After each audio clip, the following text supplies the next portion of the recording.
जन स्वराज पार्टी समर्थक प्रशांत किशोर पटना के गांधी मैदान में बीपीएससी छात्रों के साथ मैदान में उतरे हैं।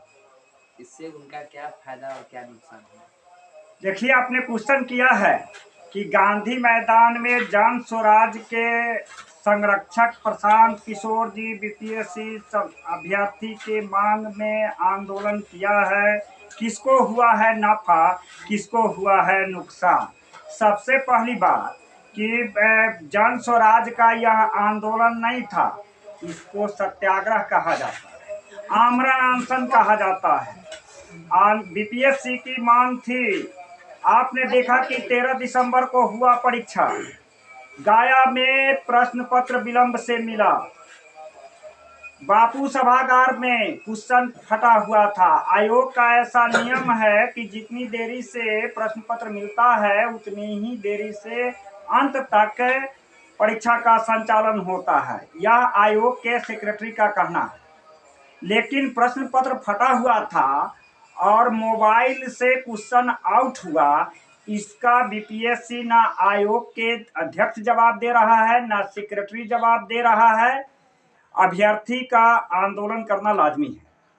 अभ्यर्थी की मांग थी री एग्जामिनेशन। आयोग की कमेटी बैठा और बापू सभागार के अभ्यर्थियों का री एग्जामिनेशन हुआ 4 जनवरी को 12,000 अभ्यर्थी में 6,000 अभ्यर्थी पार्टिसिपेट किए। 50% तो ऐसे ही एब्सेंट हो गया।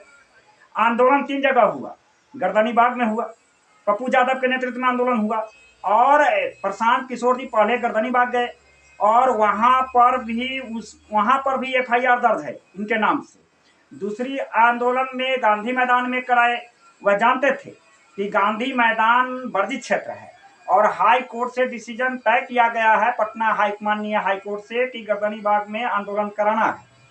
यह जानते हुए आमरण अनशन का प्रोग्राम बीपीएससी अभ्यर्थी के समर्थन में री एग्जामिनेशन के लिए गांधी मैदान में तय किया और इस बात के लिए तय किया कि न वह किसी सड़क को जाम कर रहे थे, न किसी पब्लिक को क्षति पहुंचा रहे थे। अभ्यर्थी के समर्थन में वह री एग्जामिनेशन मांग कर रहे थे। एक बड़ी बात है, उन्होंने एक बात कहा, किसको नफा किसको नुकसान। यह जग जाहिर है कि पूरे बिहार प्रदेश में अभ्यर्थी की परीक्षा तो बापू सभागार वाले अभ्यर्थी था 4 जनवरी का हो गया, री एग्जामिनेशन होगा या नहीं होगा, लेकिन इतना तो फायदा हुआ जन स्वराज को कि बिहार के सीएम के उम्मीदवार में के रूप में उभरे हैं जन स्वराज के संरक्षक प्रशांत किशोर जी। प्रशांत की जो संरक्षक उभरता हुआ रहेगा सितारा और 243 विधानसभा सीट पर देंगे अपनी उम्मीदवारी, तो इनका विरोध होना लाजमी था।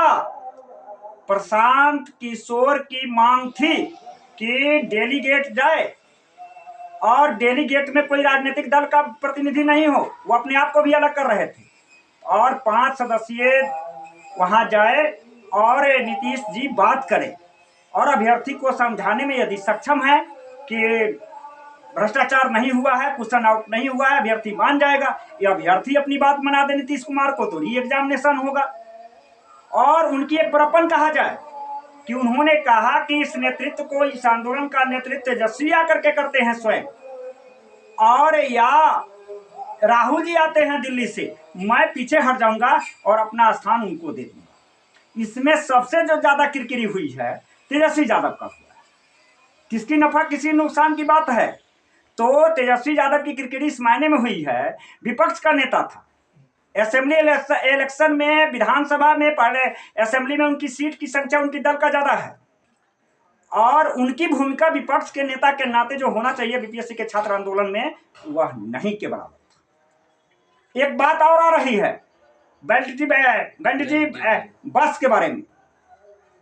अब बताइए, मीडिया वाले जब सवाल कर रहा था, बैंडिटी बस की बात कहते हैं लग्जरी बस जिसमें सोफा सेट लगा हो, बाथरूम हो, शौचालय हो। जब पत्रकार लोगों ने जब संरक्षक जन स्वराज के संरक्षक को क्वेश्चन किया तो उन्होंने कड़क जवाब दिया कि आप मुद्दा से डिविएट कर रहे हैं, हमारी जो मांगे हैं उसके समर्थन में आवाज में सपोर्ट नहीं कर रहे हैं। हम बाथरूम कहाँ जाते हैं, हम कैसे रहते हैं, इसका प्रश्न करते हैं। ये राजनीतिक परिपाटी है, थोड़ा सा वैलिडिटी बात की कर लें।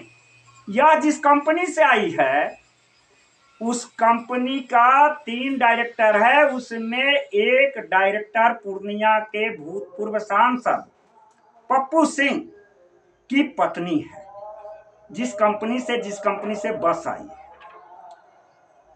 पप्पू सिंह 2 बार भारतीय जनता पार्टी से सांसद रह चुके हैं। आपको पता है कि फिर गठबंधन में जेडीयू का उम्मीदवार संतोष कुशवाहा वहां से जीता।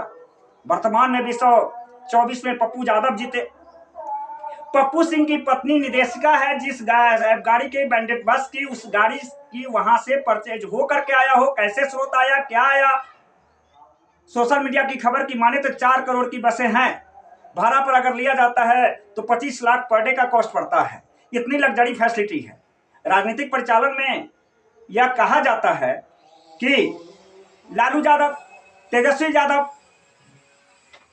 सम्राट चौधरी भी लग्जरी बस की, बैंडेड बस की प्रयोग करते हैं। इससे पहले सबसे पहली बात इतिहास उल्टा लीजिए। राजनीतिक संरक्षण में जितना बड़ा बस, जितनी बड़ी लग्जरी बस, उसकी राजनीतिक महत्वाकांक्षा इंपॉर्टेंस बढ़ता था। संजय मंच, सोनिया गांधी जिसकी अध्यक्षता है, मेनका गांधी जिस समय अध्यक्षता थी, संजय मंच का पार्टी का निर्माण हुआ था। उस समय रमेश शर्मा लग्जरी बस की शुरुआत हुई थी। यह लग्जरी बस प्रशांत किशोर के सामने आया है और मीडिया मुद्दा से डिविएट करने वाली बात है। अब पप्पू, आप एक और बड़ी बात है, एक जुड़ा हुआ है कनेक्शन। क्या बात है, असलियत बात समझ जाइएगा। पूर्णिया के भूतपूर्व सांसद पप्पू सिंह, जो अभी कांग्रेस के हैं, 2024 में कांग्रेस के दावेदार भी थे और 2019 में कांग्रेस के प्रत्याशी थे। उन्हीं का है शेखपुरा हाउस और कहा जाता है कि उनकी पैतृक निवास है और वहां पर आवास है, और वह आवास प्रशांत किशोर जी को पार्टी कार्यालय के लिए मिला है। किस तरह से मिला है मैं तो नहीं जानता, लेकिन किसका नफा किसका नुकसान, अभ्यर्थी की मांग पूरा हो या न हो, लेकिन आवाज जरूर उठा है। और प्रशांत किशोर जी बिहार के राजनीतिक भविष्य में प्रमुख सीएम उम्मीदवार के रूप में उभरे हैं। इतना तय बात। आप जन स्वराजी हैं, जन स्वराज की बात करते हैं तो जन स्वराज एक अभियान है जिसमें शिक्षा की बात करता है। इसलिए मैं एक एनालिसिस करके फीडबैक देता हूं छात्र संघ के नाते कि जन स्वराज अभियान में शिक्षक की समस्या को आगे बढ़ाया है।